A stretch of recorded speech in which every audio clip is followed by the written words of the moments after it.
The biggest domino to fall for the Golden State Warriors this offseason is whether or not Jonathan Kuminga will be a member of Golden State in 25-26. That's what we'll be talking about on today's show. But before we get into it, I got to ask you guys, should the Golden State Warriors re-sign Jonathan Kuminga? Type Y for yes, type N for no.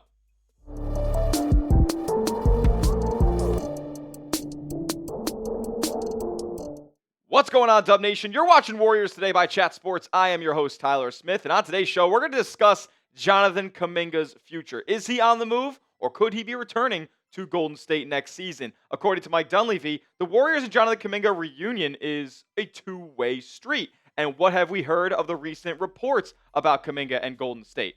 They're going to be exploring sign and trade scenarios this offseason so they don't lose Jonathan Kuminga walking in free agency for nothing. Remember, they can match any offer sheet that he signs as he is a restricted free agent. Here's what Mike Dunleavy had to say about Kuminga and his future. He said, "We value JK. I think he had a resilient season. As far as bringing him back next year, I think it's something we're very interested in doing because when I look at things that JK does well in terms of getting to the rim, finishing, getting fouled, these are things that we greatly need. We know he can bring those to the table. It's not hypothetical." Before we move on with the next thing that Dunleavy said, and talking about Kuminga as a player with some of the details that Dunleavy just told us, that little photo that you just saw up there was him talking about Jordan Poole back in 2023. What did he say? He said, "We envision him being a part of this roster for the next 4 more years at least." So before we get any further with Kuminga, we have to take this into account.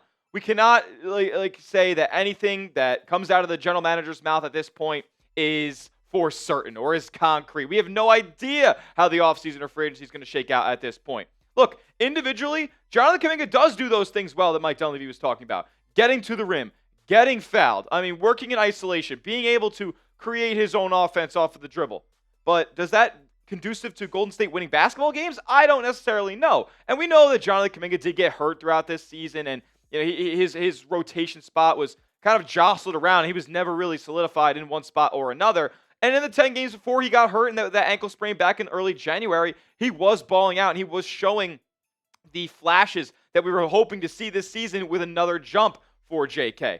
I was hoping for this guy to be that certified third option and hopefully somebody that could have worked next to Jimmy Butler and next to Draymond Green and next to Steph Curry. That didn't all the way materialize, and now his future with Golden State is uncertain, and his price tag for NBA teams looking to sign him in free agency has definitely gone down. Mike Dunleavy continued with this. He said, "For that reason, we'll try to bring him back, all the skill sets that he provides that he said earlier. But you've got to have those conversations. You've got to figure it out. It's a two-way street in terms of creating and getting a new contract and all that, so we'll see where it goes." The next question that we have to ask ourselves, though, does Kuminga want to come back at all himself? With that uncertainty around his spot in the rotation and him in the starting line, him out of the starting line, him getting DNPs in the playoffs, would he want to come back to a situation like that? That's what we have to ask ourselves. What we do know is that the ownership of this Golden State Warriors franchise is in love with Jonathan Kuminga, and we saw that just very recently for the Golden State Valkyries' first game of their WNBA history. Jonathan Kuminga was sitting next to Joe Lacob courtside at that Valkyries game. And I know a lot of Warriors fans who aren't exactly the most keen on bringing back Kuminga next year didn't exactly love this. We know the long history between Lacob and Kuminga and how influential Lacob was in drafting and keeping Kuminga over all this time. Remember the Marcus Thompson II article from The Athletic detailing what Golden State's near future will be.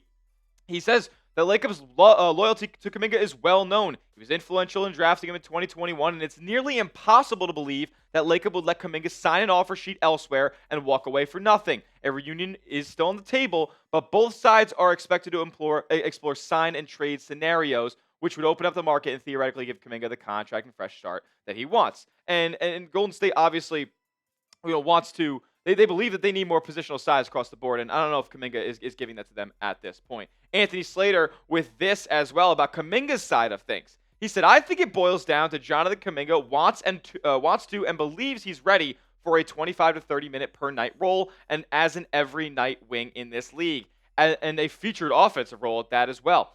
And they have been unwilling to give him that at various times in his career." That's 100% true. Steve Kerr has long kind of been up in the air about whether or not Jonathan Kuminga fits in this Warriors puzzle. So, like, that's something that we have to think about as well. Yes, Jonathan Kuminga can be a good player, but does he fit in Golden State's system? I don't think we've seen that to this point. And if I had to bet, like, I don't think Jonathan Kuminga wants to find out whether or not he's going to fit in this Golden State Warriors roster in year 4 or in year 5. Excuse me. That's what it's going to be.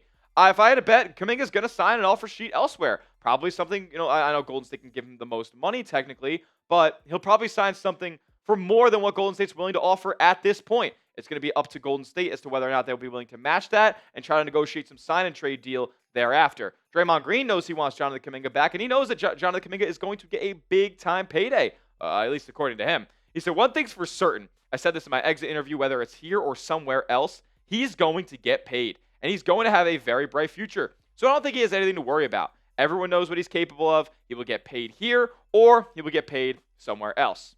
I don't know if I'm 100% in agreement with Draymond as to he's getting the bag no matter what.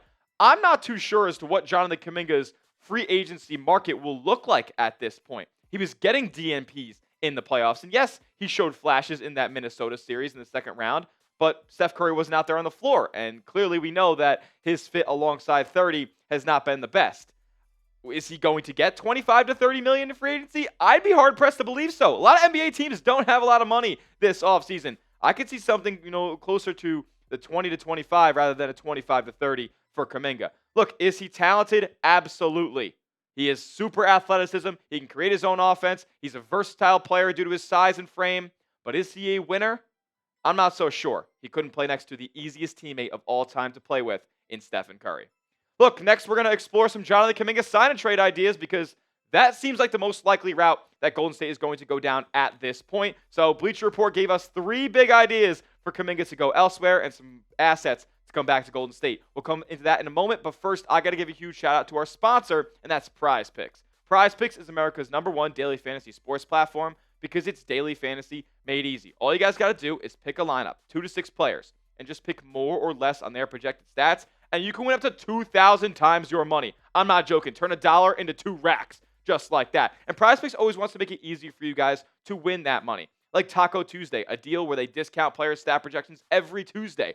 Or Flex Friday, where you place a flex lineup where you don't have to win all of the entries, but if you lose them all, they'll give it back to you in promo funds up to $20. And our special promo code CLNS that gives you $50 instantly when you place your first $5 entry. My lineup for Game 1 of the Eastern Conference Finals. I got Jalen Brunson more than 28.5 points. I got Miles Turner more than 15.5 points. And I got Josh Hart less than 12 points. You can tail my picks or fade them. Just do it at Prize Picks. Download the Prize Picks app today. Use the promo code CLNS for $50 instantly when you place your first $5 entry. You don't even need to win to receive the $50. It's guaranteed. Prize Picks. Run your game. All that information will be clickable down in the comment section and description of today's video. Alrighty, let's get into some Jonathan Kuminga sign and trade ideas, courtesy of Bleacher Report. So if you hate these ideas, don't come at me, come at them down in the comment section. Look, a sign and trade for Kuminga will likely be very, very tricky. It's probably going to have to involve a third team. It's not going to be something easy that gets done between one team and another because there's so many stipulations around it with him being a restricted free agent. The details are as follows. The max salary that Jonathan Kuminga can earn is $38.7 million. The incoming salary, naturally, for any team that is trading for him and giving him that contract is going to be 100% of the pie. But Golden State, on the other hand, when they send him out in the trade, the money that they will be losing or sending out in the deal will only be 50% of the 100% contract that the next team opens up and gives him. Now, after that all goes down, those numbers are applied, you have to match salary once again. So Golden State might have to end up giving away some more assets. And obviously, Jonathan Kuminga can be aggregated with other contracts as well, so you can include more players to go up there and match that salary. It would kind of not make any sense if that wasn't the case. So let's get into it. First trade idea, and it's a familiar name to Golden State fans. Yes, we're trading for Nikola Vucevic. Bleacher Report is, by the way, not me. Vucevic, Lonzo Ball, and a 2029 top 5 protected first-round pick for just Jonathan Kuminga. Depending on what type of deal that Chicago will be willing to give him, this could absolutely work out. Vucevic makes about $20 million. I believe Lonzo makes a little bit less than that. And I think this deal could work out for Golden State. And I mean, listen, this is a guy in Vooch that we've been talking about for a long time. A guy who they decided not to go after at the 2025 NBA trade deadline. Now he comes over. I believe it's going to be an expiring deal as well in 2025, 2026. So a buy low opportunity, somebody who spaces the floor for Golden State, can rebound the heck out of the basketball. He's not going to be a great defender. Look, that is plain and simple. He is not going to be a good defender by any means, but he is going to provide offense in the front court. Golden State doesn't have that. Rebounding in the front court. Golden State doesn't have that. A good post player.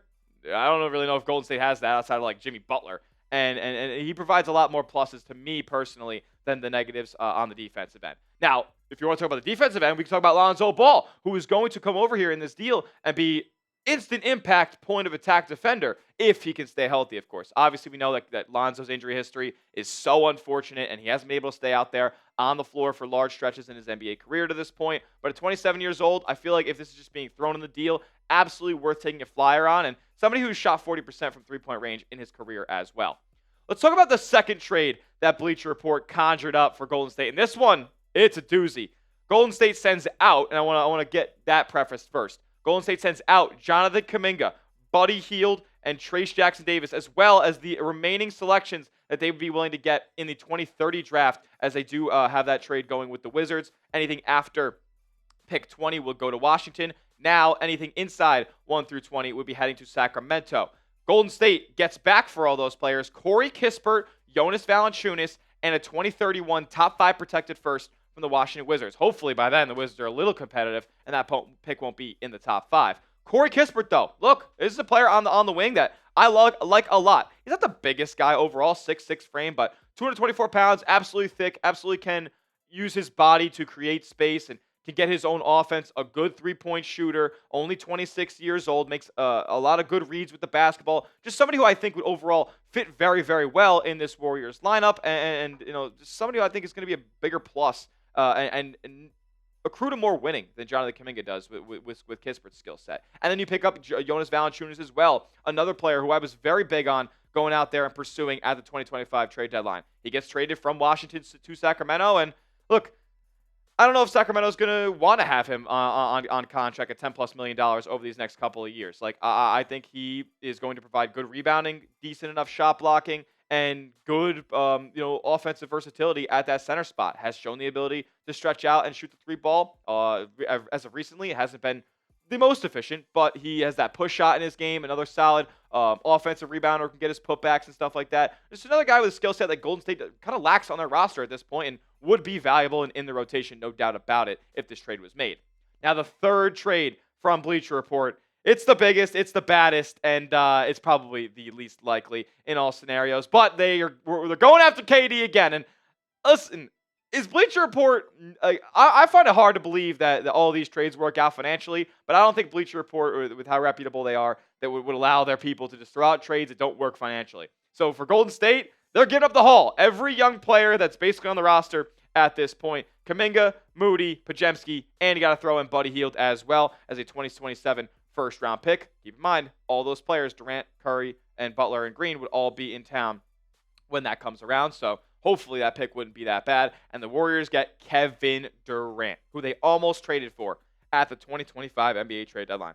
If it was up to Durant, he would have come to gold. If it was up to Durant, he would be a Warrior. Or excuse me, if it was up to the Warriors front office and the Suns front office, Durant would be a Warrior. This was his decision that he made not to go back to Golden State. And that wasn't something that he did in disgust of Golden State. Kind of like he's saying no to them specifically. He just wanted to stay in Phoenix and try to make the playoffs and do what they can with the roster that they built. Obviously, that's not the case. And Durant looks like he could be on the move this summer as well. Could Golden State pounce?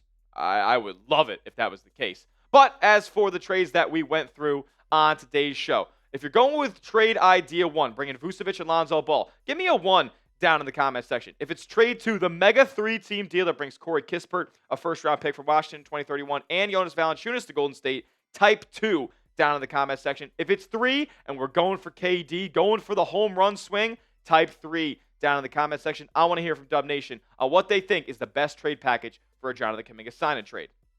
If anything happens about Jonathan Kuminga, any updates that we get at all, you're going to find it right here at Warriors Today by Chat Sports. So subscribe, youtube.com/Warriors TV. We'll bring you the best offseason content all summer long. We'll see you guys all in the next one. And as always, let's go Dubs.